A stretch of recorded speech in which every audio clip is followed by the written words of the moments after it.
Qimor olamida stavka qilib, onlayn kazino ichida yurgan inson, o'spirin yigit, 20 yoshli insonni iqrori va u bilan bo'lgan suhbatdan keyin men shu videoni yozishga majbur bo'ldim. Assalomu alaykum aziz do'stlar. Yaqin kunlarda men bir yosh yigit bilan suhbatlashdim. U yigit o'zini muammolarini, qanday qilib shu qimor olamidan qutulsam bo'ladi, qimordan qanday chiqsam bo'ladi, o'y hayolim faqat shu o'yin ichida bo'lib qolgan, boshimda bo'shliq, shu domofin hissi meni tinch qo'ymayapti, shu qanday qilib bu narsani to'xtatsam bo'ladi deb 20 yoshli inson bilan men suhbatlashdim. U inson to'g'ri hozirgi kunda qarzlari katta emas, 20-30 million qarzdaman deyapti aka. Kreditim yo'q deyapti. Men savol berdim, nima muammo, nima sizni shu o'yinda ushlab turibdi, nima sababdan yana o'ynamoqdasiz desam, aka men bilmayman, hozir to'g'risini aytsam boshim faqat qimorni tursam ham o'ylayman, kechqurunlar halovat yo'q, uyqusizlik, stress holatlari menda deyapti. Hozirgi kunda to'g'ri ishlayman deyapti, shu uyimga ro'zg'or qilaman, bir boquvchi sifatida desam ham bo'ladi o'zimni deyapti-da. O'sha bola bilan gaplashsam, hozirgi kunda krediti yo'q, qarzi yo'q, to'g'ri yutqizgan, ammo baribir o'y xayoli shu qimor bo'lib qolganda. Hozirgi kunda ko'pchilik reklama, sportlarni ko'rib, tez, oson boyib ketaman deb shu qimor olamiga kirib qoladi, bilar bilmas. Bu bola ham shu tanish bilishlaridan ko'rib, bukmekerlik kontora, shu onlayn kazinolarni bitta o'ynab, yutib, yutqizib, shu adashib shu ko'chaga kirib qolgan va xayolida faqat shu narsa bo'lib qolgan. Mendan so'rayapti, qanday qilib shu qimordan chiqsam bo'ladi, boshimdagi bo'shliqni nima bilan to'ldirsam bo'ladi deb maslahatlar olib turibdi mendan. O'sha domofin hissini qanday yo'qotsam bo'ladi deyapti. Men avvalambor birinchidan o'zimdagi bor tajribamni aytib berdim. Mana 5 oy bo'ldi shu narsadan men voz kechganimga, to'xtatganimga va butunlay ong ostimni, hayolimni qanday qilib shu narsalarni eslamaslik uchun nimalar qildim? Avvalambor birinchi navbatda men o'zim savollarni berdim. Nima sababdan men shu o'yinni o'ynamoqdaman? O'zimga savolni, shu narsalarni birinchi navbatda o'zimga shu savolni berdim. Va nima xohlamoqdaman men shu narsani o'ynab? To'g'risini aytsam, bu savolga o'zim ham aniq javob bera olmadim. Chunki o'zim nima xohlayotganimni o'zim bilmay qoldim. Bu hammada bor, 100% men kafolat beraman. Inson o'ynayotganda o'zini yo'qotib qo'yadi, azartga kirib ketadi. To'g'ri yutishi mumkin. U yutgan pulni ham yana obratni yutqizadi va ikki hissa yana kimlardandir qarz olib, shu pulni qaytaraman deb yana o'ynaydi, uni ham yutqizadi. To'g'ri, shunaqa insonlar bor, katta summa yutgan. Men o'zim ham bir paytlar eslayman, yutganman. Bu yutgan summam hamma muammo, qarzlarni yopishga yetardi.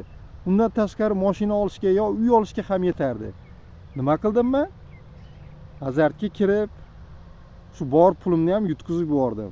Demak, men bu o'yinni o'ynashdan maqsadim yoki bir katta summa yutib, bir maqsadim yo'q-da, katta summa yutib, bo'ldi men yig'ishtirdim degan narsani qila olmaydi.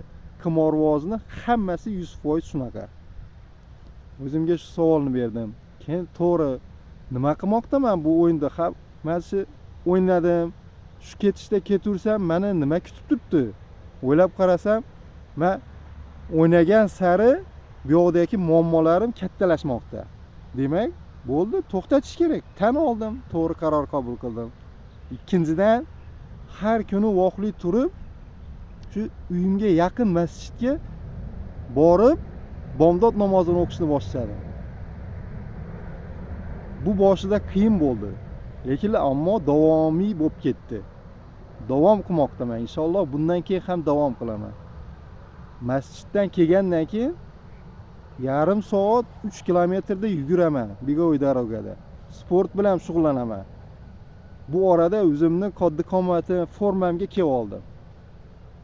ikkinchidan shu to'g'ri aytmoqda 20 yoshli bola bilan aytsam aka shu kallamdagi boshimdagi bo'shliqni nima bilan to'ldirsam bo'ladi deyapti. İzlenishlar qildim. Rossiyadagi Luda chat gruppalariga qo'shildim. Ular bilan ham suhbat bo'ldim, gaplashdim. Qanday qutulsa bo'ladi? To'g'ri, men tashadim degan bilan bu o'yinni birdaniga tark qilib bo'lmaydi. Chunki ko'pchiligimizda 90% insonda kredit bor, qarz bor. Shu qarz kreditlar oydan oyga keladi, sizni eslatadi va qanday qilib yana pul topishni, tez pul topishni va muammolarni bartaraf qilishni o'ylaysiz. Shu payt juda ham katta qiyin bo'ladi. Shu bosqichdan o'tib bu narsaga men erishdim. 5 oy bo'ldi mana. Misol o'ylamayman hozir stavka degan narsa agar o'ylasam kulgim qistiydi-da. Chunki nimalar ishlarni qilib tashladim men shu narsaning orqasidan. Shu davomiy bo'shliqni to'ldirish uchun kitob o'qishni boshladim. Keyin eng katta yana bir narsam ishxonamda o'z kasbimga, ishimga fokusni ajratdim. Chunki sevgan ishingiz yoki o'zingizni bir yo'nalishdagi mutaxassis bo'lsangiz, shu fokusni shu ishingizga qaratsangiz, rivojlanish bo'ladi, harakat bo'ladi, fikrlar keladi, qo'shimcha bir ideyalar keladi va hokazo davom qilishni boshlaysiz. Men shu bilan 20 yoshli bu insonga, yigitga men o'zim maslahatim berdim va yana yaqin kunlarda yana gaplashamiz deb va'da berdim. Inshaalloh gaplashamiz.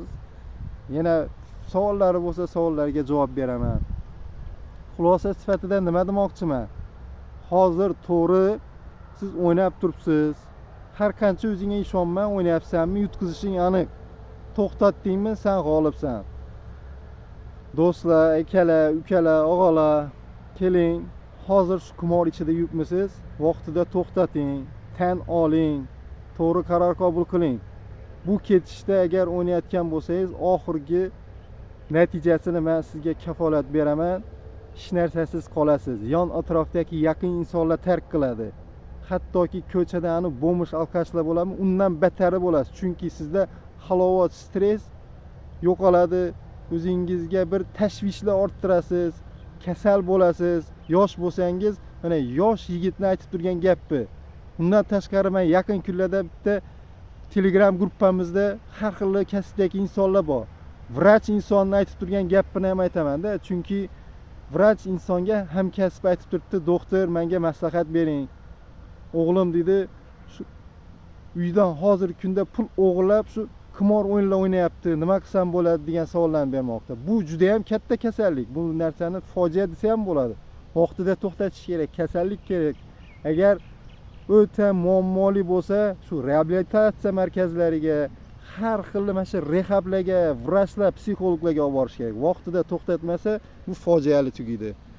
Do'stlar, bu videoni shu qimor ichida yurgan, qimordan aziyat chekayotgan yaqin insonlarga bu videoni jo'natib qo'ying. Kimgadir manfaatli bo'lishi mumkin. Bitta insonni qutqarsak ham bu video bir manfaatli video bo'ldi deb o'ylayman. Videolarimiz sifatli chiqishi uchun yangi kameraga pul yig'moqdamiz. O'z hissangizni qo'shing, kommentariyada fikrlaringizni qoldiring. Sizda ham shu qimor ichida yurgan bo'lsangiz, qanday vaziyatda yuribsiz, uyqusizlik kasalligi bormi, stressdamisiz, qanday muammolaringiz bor, kommentariyada fikrlaringizni yozing.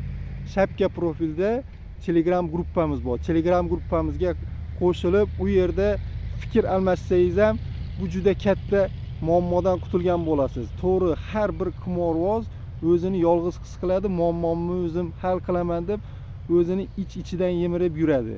Demak, siz yolg'iz emassiz. Bu muammodan qutulsa bo'ladi. O'z fikringizni kommentariyada yozing. Siz haqqingizda misol keyingi video bo'lishi mumkin. Telegram gruppada yozib, qanday muammolarda bo'lsangiz, sizni ham shu video shaklda ko'rsatuv qilib, video qilib chiqazamiz. Kimgadir manfaatli bo'ladi. Ko'rishguncha.